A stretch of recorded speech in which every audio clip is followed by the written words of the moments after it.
Mimokwa Baba Adkwart Studios. TFM Radio Ghana ni wiase ba ya beti yanka. Nyame onhyira so nyamrechi na hwe Adkwart Studio. Hai ye kan semu a ema okọ wanim ewo abrabo. Ema Ghana ye hunu ba bi a ejina ene ba bi a ye kọ. Na me wasem bi busa. Enti yamanyofo ne yatirimodin ana. Na obitimi ebedi oman so afi mfie mienu na watue oman no eka omudie nyina abra wonko bobesian free babia na yansu yankrofo ne de sese omodwene babia ombekọ akọbọ besian ede ne haye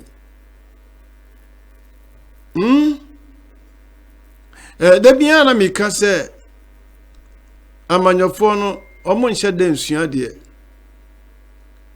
na Burkina Faso ye oman a sese wiase nyina hwe ho na abrantie yi ebaaye hweniema oye ho se within 2 years no watumi atua eka ho modie abra wonkobo obesia emfiri babia mesro yentie.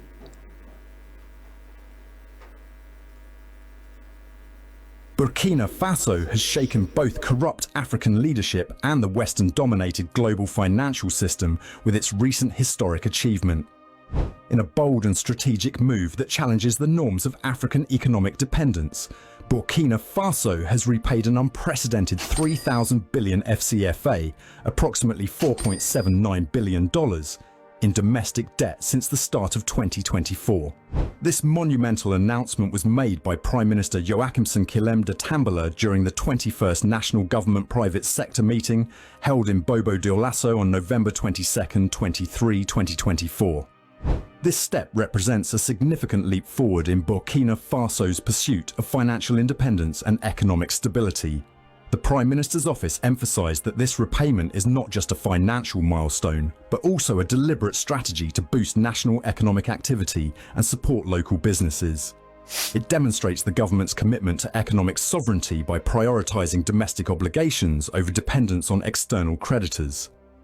Additional efforts are underway on the financial market to mobilise the resources necessary to settle the remaining domestic debt, Tambela stated, reaffirming Burkina Faso's resolve to address its financial challenges with resourcefulness and determination. As of June 2024, Burkina Faso's domestic debt had risen to 4,195.16 billion FCFA from 3,979.84 billion FCFA in December 2023, reflecting a 5.4% increase. Domestic debt now accounts for 57% of the country's total public debt, which stands at 7,354.54 billion FCFA. These figures highlight the heavy burden on the nation's finances, compounded by an ongoing security and humanitarian crisis caused by recurrent terrorist attacks. This volatile environment has strained public resources, forcing the government to turn to financial markets to fund its public investment programs. Despite these challenges, Burkina Faso's success in mobilizing funds from the regional market is noteworthy. Over recent years, the country has raised 2,083 billion FCFA, sometimes achieving investor coverage rates as high as 220%. This remarkable performance reflects strong investor confidence in Burkina Faso's ability to manage its finances and fulfill its commitments, even under difficult circumstances. The funds raised are being channeled into critical investments in infrastructure and basic services, essential for maintaining resilience and driving long-term development. By focusing on these foundational areas, Burkina Faso is laying the groundwork for a self-sustaining economy that can withstand external shocks. This approach stands in stark contrast to the debt-dependent strategies often imposed on African nations by international financial institutions like the World Bank and the International Monetary Fund, IMF. Captain IBRAHIM TRAORE, Burkina Faso's current leader, has emerged as a trailblazer on the African continent. His bold leadership and fearless decision-making have inspired Africans across the region as he takes concrete steps to challenge the exploitative global financial system. Traore understands a fundamental truth.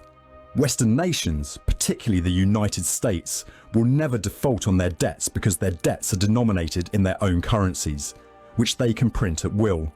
In contrast, African countries are forced to repay debts in foreign currencies, primarily US dollars, creating a perpetual dependency on the West. This system is designed to maintain Africa's economic vulnerability. As critics have pointed out, institutions like the World Bank and IMF enforce policies that prioritize the production of export crops over food self. Burkina Faso, Abranti ati Africa nim. Abranti apeja Africa. West Africa. Moti nsema ekoso. Trump kra ho adwiri no. Trump kra ho adwiri no. When ye kan yansan we and ye kan yansan no pa na me ka ho asem no. Akoma pa owo. Burkina Faso na dia ho ye mfitro nkwa o. Na chese woti wo mo adin a na ye omaya na ho kire o papa. Enso se Burkina Faso eye ba bia nipa wo ho. Hwe nipa baako adwuma asese oye. Omo ka omo de oba nansan ya o 4.79 billion dollars watua wanko IMF wanko babia na Ghana ha se yete ya tibo yebo twifa yebo Joma manin sama waka sese ni se osi di omana ye ne de enye better sao. So abrantie ya ope bibia yi oba e wonti se oka bibi ene o minor say ene o mana ye se hwane ma oye. Africa munyina monko abrantie hod mo se me metin nka o mie school na monko school. Mo graduate ananka ma ba. Well, I say, "Wa bomodin yi won ho afiri abrofo nsem." Abomodin o. Hwe adwenpa wa wonti no. E say watumi atua ka sa ye niema foforo wo manum. Obia tomatoes a factory ho. Say Burkina Faso o mo ankasa. Anya factories wo hodmo abra na o mo so ho dae kura. How that biano ye hwa brofo nanim na wo mo so apai apampem no maka kire se mo ntumi nya hwe afede na matise mari nso omoti omuka Ghana da be ne ebetu ya ka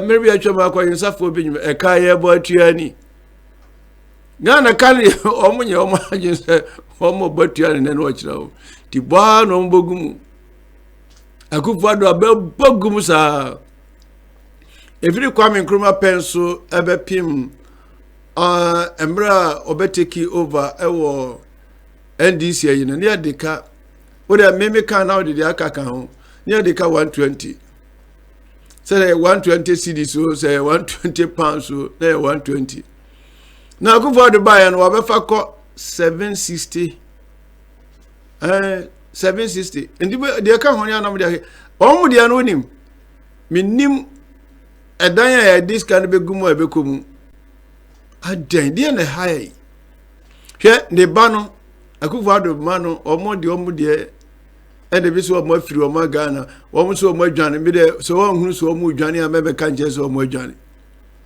enkosi da ben we na kwambedi akon ba ya na oka no senia onyame aye oman we no ho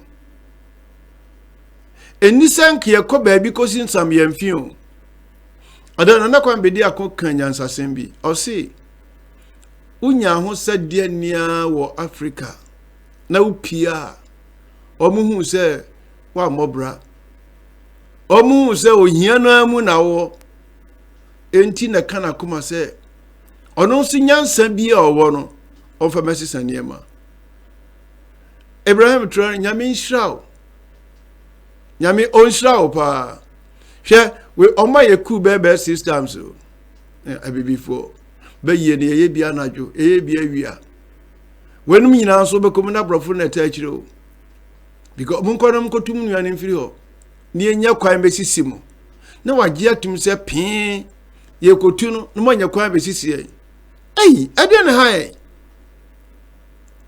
na yadwen no ami ne wo mu yadwen ne gumu ami pa de egu abrofo no ebia na gu etiri mu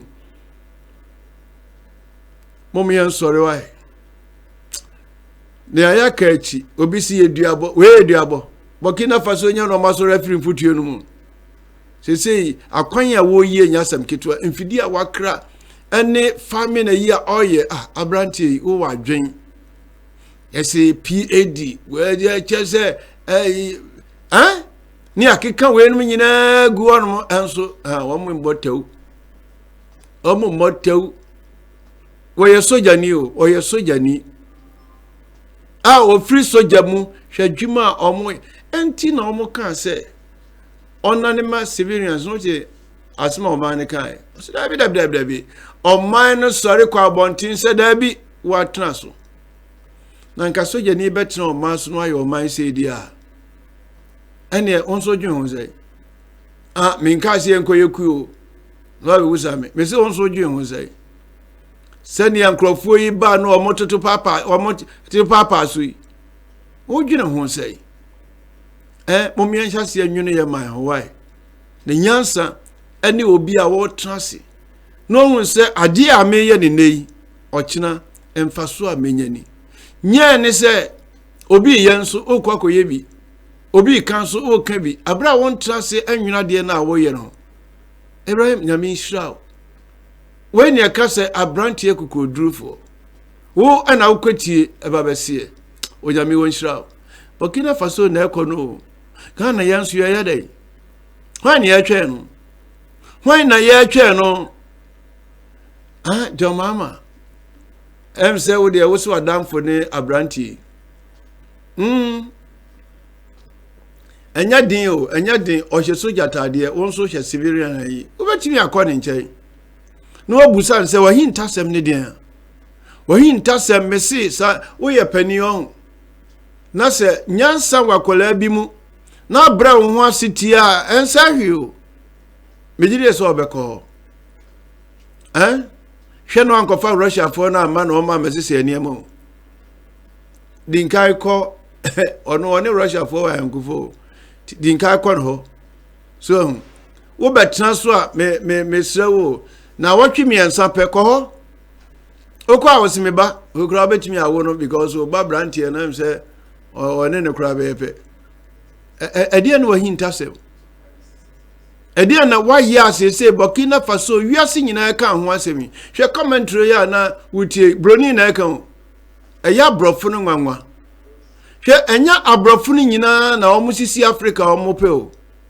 momiyanji ye ho ai na yaye dedesi anye fa ahudie enso ye da so tie ABC mu Burkina Faso na wo hwe o na we de madam fu bi onya no ba wi ko sofu bi o si Burkina Faso na se kire se bokwan na Faso we de Burkina Faso omo boka omo akwan omo Faso Ghana yenso ye kwan ye be bonda be ye be boni da ben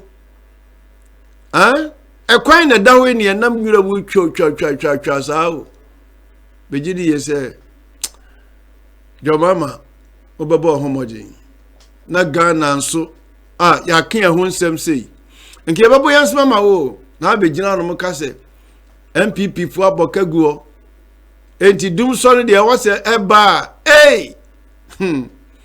ene obeti wasum obeti pa ebeka bi muachi because what be me emfie bi atwamu oba baji mfie nan na so ji mfie nan bele mfie na we de manenya dansoa ne modin se ne yebo Burkina afodin mo ne hwe ne tie megiri ye se ye benya de sua firi ne a wutie ye mu erade nka ho bye bye.